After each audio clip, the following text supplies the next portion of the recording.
saya mulai dulu dari surat lamaran pekerjaan. Surat lamaran pekerjaan ini termasuk surat resmi atau surat pribadi? Oke, surat lamaran pekerjaan termasuk surat pribadi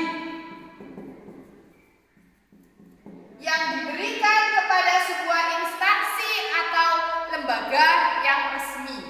Sehingga kenapa surat lamaran ini harus dituliskan dengan cara resmi? Karena sampean memberikannya kepada pihak lembaga. Kalau hanya surat sampean kepada temannya, ya terserah mau membuat surat pribadi. Sehingga di surat pribadi ini, di surat lamaran ini sebenarnya boleh sampean mau menggunakan kertas berwarna, silahkan. Mau menggunakan kertas yang ada harum-harumnya, ya silahkan. Itu semua terserah sampean masing-masing. Oke, sekarang ketika surat itu bersifat pribadi, berarti boleh nggak Miss amplopnya itu saya pakai amplop yang berwarna-warni, bergambar-gambar dan sebagainya? Silahkan, karena bisa jadi di sebuah perusahaan atau di sebuah tempat usaha itu lamaran tertumpuk banyak. Ketika tertumpuk banyak, semuanya warna coklat, orang pun halah wes pokoknya podo coklatnya. Tapi kalau ketika ada satu misalkan yang berwarna pink di situ, maka akan menarik perhatian sehingga akan diambil dan dibaca. Harapannya seperti itu. Oke, setelah dari jenis suratnya, kita masuk berdasarkan pembagiannya. Di LKS kalian, pembagian untuk surat resmi ada banyak. Sedangkan kalau kita kerucutkan, sebenarnya hanya ada dua, yaitu surat lamaran pekerjaan berdasarkan inisiatif sendiri. Yang kedua, surat lamaran pekerjaan berdasarkan iklan.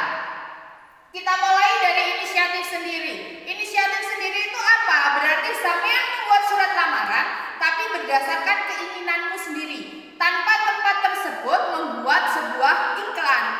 Misalkan cateringnya Pak Jito, di catering membutuhkan tenaga administrasi, tapi tidak mencantumkan, tapi teman sampean yang bilangi karena teman sampean ada yang kerja di sana.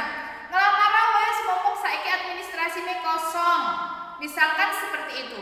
Sehingga di situ namanya berdasarkan inisiatif sendiri. Yang kedua, berdasarkan iklan. Sudah jelas kalau ini ada iklan besar yang ditempel, baik besar, baik kecil dan sebagainya yang ditempel, dan di situ sudah ada prasyaratnya masing-masing. Oke, selanjutnya strukturnya. Struktur dari teks struktur dari surat lamaran pekerjaan. Yang pertama, tanggal atau surat. Tanggal surat wajib saya tuliskan dulu kotanya, baru tanggalnya. Di kota, tujuan itu untuk kota ya Rek ya, sehingga harus dituliskan kotanya. Nanti kalau tujuan sampean pakai Kabupaten Malang. Karangploso berarti sampean pakai Kabupaten Malang. Oke. Batu 15 Juli 2020. 15 tetap dituliskan angka. Juli atau bulan tidak boleh ditulis angka, wajib dituliskan dengan huruf. Setelah itu tahun dituliskan dengan angka. Next, yang kedua, lampiran. Lampiran dituliskan lampiran titik 2, 5 lembar. Lembarnya ini hitung dari mana nanti akan saya jelaskan. Yang penting penulisan 5 itu dengan huruf, bukan dengan angka. L-nya kecil, L-nya kecil. Nggak boleh ditulis gede-gede kabeh. Next, nomor 3, nama dan alamat tujuan. Sering sekali sampai membuat surat kepada yang terhormat. Oke, kepada dan yang terhormat dipakai salah satu, nggak usah dipakai kabehan.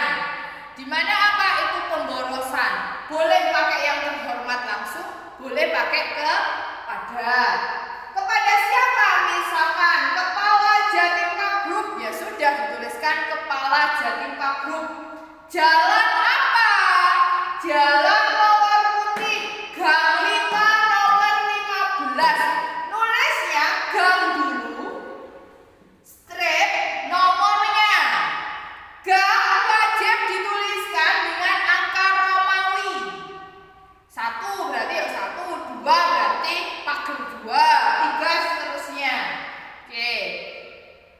Koma, desa Baru kotanya apa? Miss boleh dikasih Jawa Timur, Indonesia, itu terserah kalian. Sekali lagi kembali kalau dia surat pribadi. Oke, next 4, salam pembukanya. Salam pembuka yang lazim dipakai adalah dengan hormat. Kenapa pakai dengan hormat? Karena itu umum, karena itu nasionalis, kita pakai itu. Kalau misalkan sampean tahu bahwa tempat itu yang punya pemiliknya Islam, boleh menggunakan assalamualaikum. Tapi kalau misalkan seperti Jatim Park, Indomaret, Alfa, tahukah kita pimpinannya Muslim atau enggak? Sehingga lebih baik di situ kita menggunakan dengan hormat. Next, nomor 5. Isi dari suratnya. Kita mulai masuk setelah dengan hormat. 1. Jika surat itu inisiatif sendiri, berarti sampai langsung memperkenalkan diri. Ini dipakai khusus untuk yang pertama. Inisiatif sendiri. Saya yang bertanda tangan di bawah ini, nama, alamat, dan sebagainya. Ini identitas. Di sini yang saya tuliskan adalah identitas singkat, nggak perlu panjang-panjang. Oke. Yang kedua, ketika suratnya berdasarkan iklan, berarti sampai pakai yang kedua ini.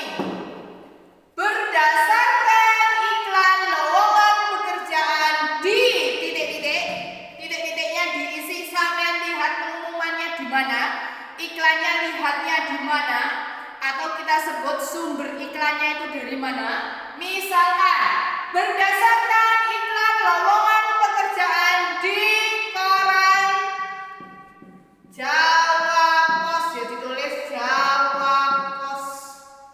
Pada sampean lihatnya kapan?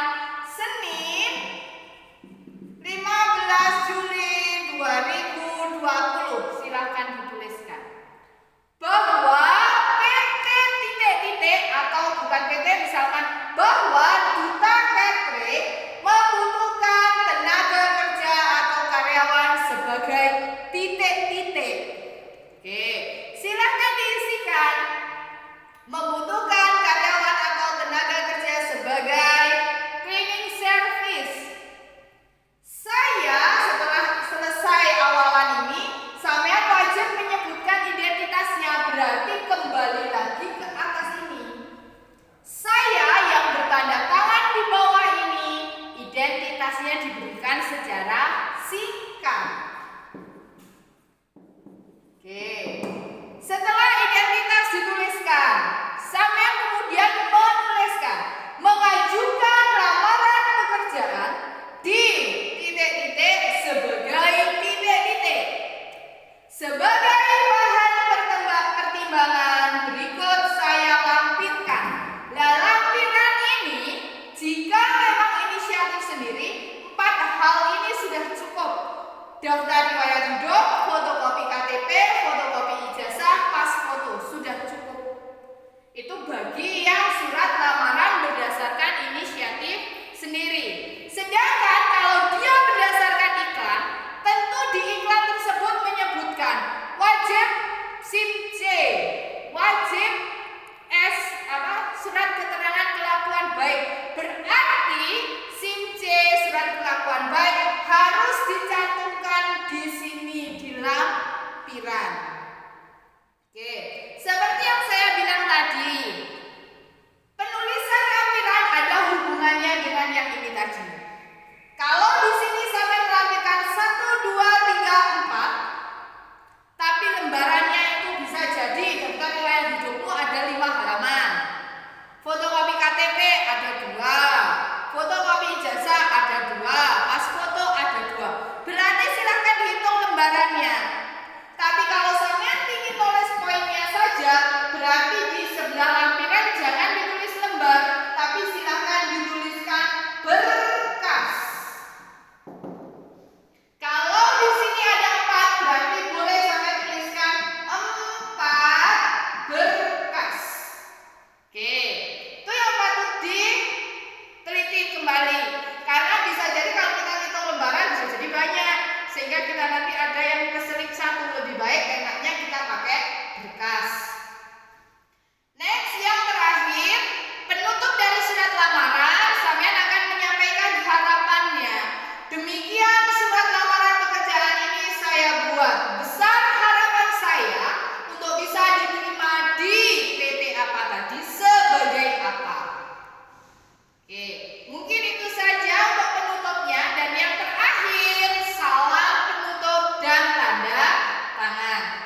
lebih jelasnya, setelah ini akan saya beri sebuah teks surat lamaran pekerjaan.